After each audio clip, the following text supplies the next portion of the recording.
বিয়ের পরই বাচ্চা নেওয়ার জন্য খুব চাপ দেয় শাশুড়ি, কারণ স্বামী প্রবাসে থাকে। আবার কবে আসবে না আসবে আমিও মনে মনে সিদ্ধান্ত নেই বাচ্চা নেব। বেশ ভালোই চলতেছিল বিয়ের পরের দিনগুলো। বিয়ের 2 মাস পর স্বামী কাতার চলে যায়। স্বামী যতদিন ছিল ততদিন শাশুড়ির কি অমায়িক ব্যবহার, যেন আমি তার মেয়ে। স্বামী বিদেশে যাওয়ার পর এত খারাপ ব্যবহার শুরু করলো যে আমি বুঝতে পারতেছিলাম না একটা মানুষের কয়টা রূপ হতে পারে। আমার প্রেগনেন্সির তখন 6 মাস। জোর করে ডক্টরের কাছে নিয়ে যাই পেটের বাচ্চা ছেলে না মেয়ে জানার জন্য। চেক আপ করে ধরা পড়লো আমার মেয়ে হবে। শাশুড়ির মেজাজ দেখে কে রাগে কসকস করতে করতে বাড়ি আসলো। এসেই আমার সাথে রাগারাগি শুরু করলো, কেন মেয়ে হবে, তার নাতি চাই। আমি বললাম সন্তান আল্লাহর দান, এর মধ্যে আমার আর আপনার হাত আছে নাকি? শাশুড়ি আমার স্বামীকে কল দিল।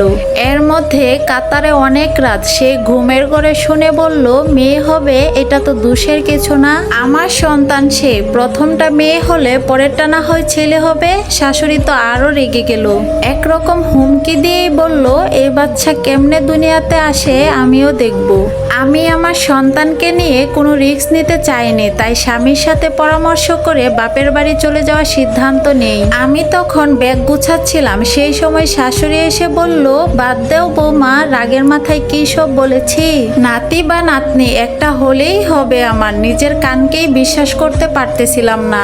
আমিও গলে গেলাম। এটাই আমার জীবনের সবচাইতে বড় ভুল ছিল। তার 2 দিন পরই আমার শরীর হঠাৎ খারাপ হতে শুরু করলো। অদৃশ্য কিছু আমার পেটে হাত দিত, জোরে ধরতো। আমি ব্যথায় চিৎকার করতাম। ঘুমাইলে স্বপ্নে দেখতাম কারা যেন আমাকে মেরে ফেলতে চাইতেছে। চোখ খুললেও অনুভব করতাম কিছু যেন আমার চারপাশে ঘুরতেছে। কাউকে তো দেখা যেত না, তাই কেউ আমার কথা বিশ্বাস করতো না। একরকম জোর করেই বাপের বাড়ি চলে আসি। তখন 7 মাস চলতেছে। বাপের বাড়িতেও কেউ আমাকে অদৃশ্যভাবে নাক মুখ চেপে ধরতো, দম আটকে আসতো। আমি চিৎকার করে উঠতাম। আমার আম্মু বুঝতে পারলেন আমার উপর কারো বদনজর পড়েছে। আম্মু পরের দিনই একজন হুজুরকে নিয়ে আসলেন। হুজুর আমার ঘরে ঢুকেই কারো উপস্থিতি বুঝতে পারলেন। সূরা পড়ে ফু দিতেই একটা কালো ছায়া ঘর থেকে বেরিয়ে গেল। এরপর তিনি বললেন তোকে কালো জাদু করেছে তোর শাশুড়ি, যাতে পেটের বাচ্চাটাকে নষ্ট করে দেয়। আমার চোখে জল চলে আসে এইসব কথা শুনে। হুজুর একটা তাবিজ আমার গলায় বেঁধে দেন,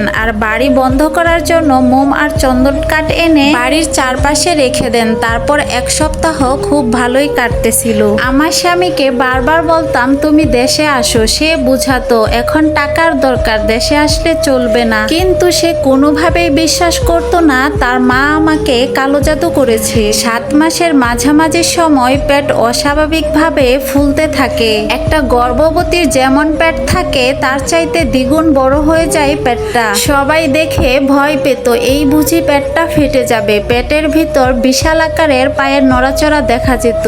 এত কষ্ট হতো, কিন্তু যতবার ডক্টরের কাছে যাওয়ার নাম করি ততবারই কোনো না কোনো বাধা আসতে থাকতো।